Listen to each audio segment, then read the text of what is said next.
अस्सलाम वालेकुम, it's me Junaid Askar and welcome to my YouTube vlogging channel Junaid Askar vlogs. और आज मैं एक ब्रांड न्यू वीलॉग के साथ आपकी खिदमत में हाज़िर हुआ हूँ।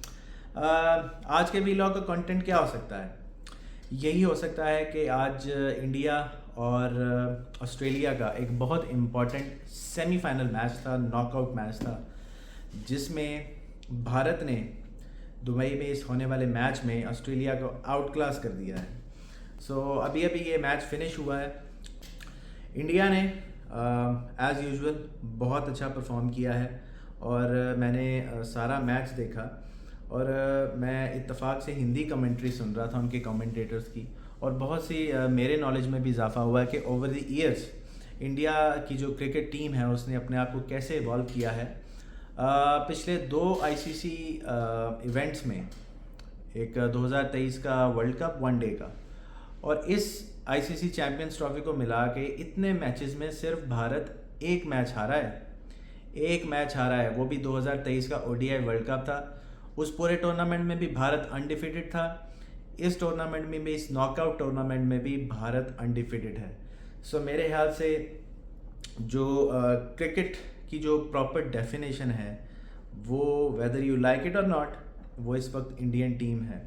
कहीं ना कहीं जब आज ये मैच शुरू हुआ तो मुझे लगा था कि ऑस्ट्रेलिया इंडिया को हरा देगा या इंडिया को डोमिनेट कर देगा, क्योंकि साइकोलॉजिकली भी कभी कभी आप गेम में किसी के अंडर प्रेशर होते हैं। लेकिन ये चीज़ भी सोची जा सकती है या कही जा सकती है कि ऑस्ट्रेलिया के बहुत से इम्पोर्टेंट खिलाड़ी ये टूर्नामेंट नहीं खेल रहे थे, बट फिर भी ऑस्ट्रेलिया सेमीफाइनल में पहुंचा और इंडिया को एक फ़ाइट दी। अगर हम ओवरव्यू करें इस पूरे मैच का, तो ऑस्ट्रेलिया ने कुछ पॉइंट्स जो है वो मिस किए हैं आज, जो मैंने देखे हैं।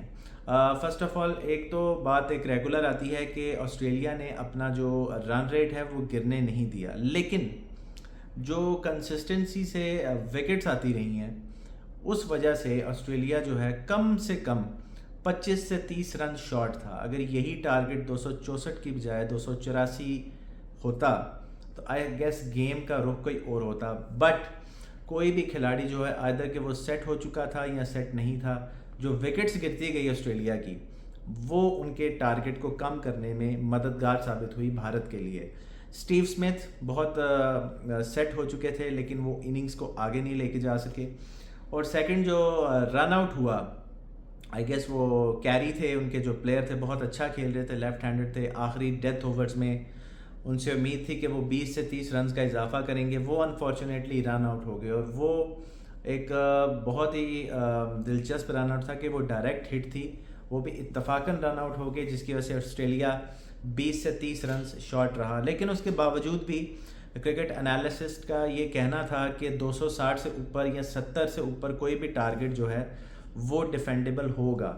ठीक है, ये तो था ओवरव्यू ऑस्ट्रेलिया की बैटिंग का कि कहाँ पे उन्होंने लैग किया। जो विकेट्स गिरती रहीं, मैक्सवेल ने भी अच्छा नहीं खेला।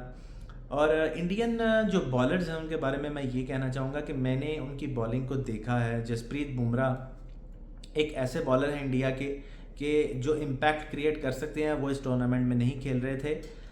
मैं आज भी ये कहूँगा, लास्ट व्लॉग में भी मैंने यही बात कही थी कि जो मोहम्मद शामी हैं या रविंदर जडेजा हैं, ऑलराउंडर हैं, अक्षर पटेल हैं या हार्दिक पांड्या हैं, ये कोई इतने मिस्ट्री बॉलर्स नहीं हैं कि इनको आप फेंटी नहीं लगा सकते या इनको आप मार नहीं सकते। लेकिन आज का मैच देखने के बाद मुझे ये चीज़ का एहसास हुआ है कि उनकी जो कंसिस्टेंसीज है वही उनका सबसे बड़ा वेपन है। वो विकेट टू विकेट बॉल करवाते हैं, वो आपको रोम ही नहीं देते कोई शॉट लगाने का। वो इतने बड़े बॉलर्स नहीं हैं, लेकिन उनकी कंसिस्टेंसी ने और उनकी विकेट टू विकेट बॉलिंग ने उनको बड़ा बॉलर बना दिया जनाब पूरी दुनिया में।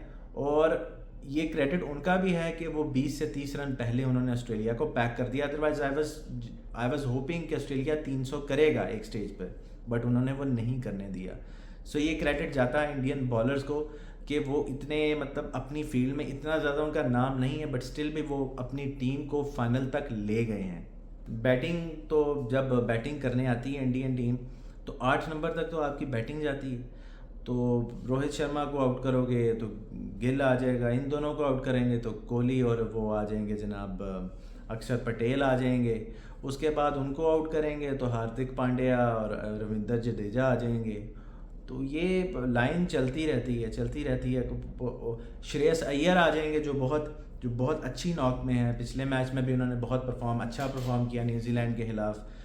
और जो स्कोर्स थे और जिस तरह से विराट कोहली ने एक रन बॉल खेल के सिंगल्स निकाल के प्रेशर जो इंडिया की तरफ था, वो जब 2 विकेट्स गिर चुकी थी, वो उठा के जब ऑस्ट्रेलिया के पलरे में डाला, ये टेक्स्ट बुक इनिंग्स थी कि जो अगर कोई अच्छा प्लेयर बनना चाहता है फ्यूचर में, वो इनिंग्स देखे। तो मैच वहीं से हाथ से निकल गया था। और सेकेंडली बहुत टिमिड फील्डिंग की है ऑस्ट्रेलिया ने। आज रोहित शर्मा के 2 कैच छोड़े गए। एक कैच, बहुत क्रूशल कैच, जो मैं समझता हूँ अगर उस वक्त हो चुका होता जब विराट कोहली 50 के आगे पीछे खेल रहे थे, तो शायद गेम का जो है वो स्विंग कहीं और हो जाता। विराट कोहली का एडम जैम्पा के ओवर में कैच ड्रॉप हुआ था ग्लेन मैक्सवेल से। अगर वो कैच पकड़ लेते तो शायद गेम और हो जाती। फील्डिंग में आप इस तरह के चांसेस इतने बड़े प्लेयर्स को नहीं दे सकते। अगर आप दे दिए आपने चांसेस तो फिर आपका जीतना बनता भी नहीं है। सो ये अगर ऑस्ट्रेलिया वो कैचेस पकड़ लेता, रोहित शर्मा को भी जल्दी आउट कर लेता, इधर से विराट कोहली आउट हो जाते, तो शायद गेम कहीं और चली जाती। But still in the end India ने उसको कैपिटलाइज किया है और इंडिया जनाब फाइनल में पहुंच चुका है। तो ये एक ओवरव्यू था इस मैच का कि आज के मैच में क्या हुआ। बहुत बड़ा मैच था और बहुत ज़बरदस्त मैच हुआ है। अब मैं आता हूँ दूसरे तरफ कि हमारी पाकिस्तानी टीम ने क्या किया। हमारी पाकिस्तानी टीम के पास एक बड़ा सुनहरी मौका था। जब मैंने पहला व्लॉग किया था इस आईसीसी चैम्पियंस ट्रॉफ़ी के हवाले से, तो मेरा ये इसरार था, थोड़ा सा मैं जोशे खिताबत में भी था, कि ये पाकिस्तान के पास 30 साल बाद मौका आ रहा है, आप इन्हें इसको जीतना है। आपके पास ऑप्शन कोई नहीं है। ये नहीं है कि हम कोशिश करेंगे, हम सीखेंगे, हम ऐसे करेंगे, हम वैसे करेंगे। ये सीखने की स्टेज नहीं थी भाई। लेकिन आई गेस आपका कैलिबर ही नहीं था कि आप फाइनल में या इवन सेमीफाइनल में भी जा सकते। तो अब पाकिस्तान को यहाँ पे क्या करना चाहिए।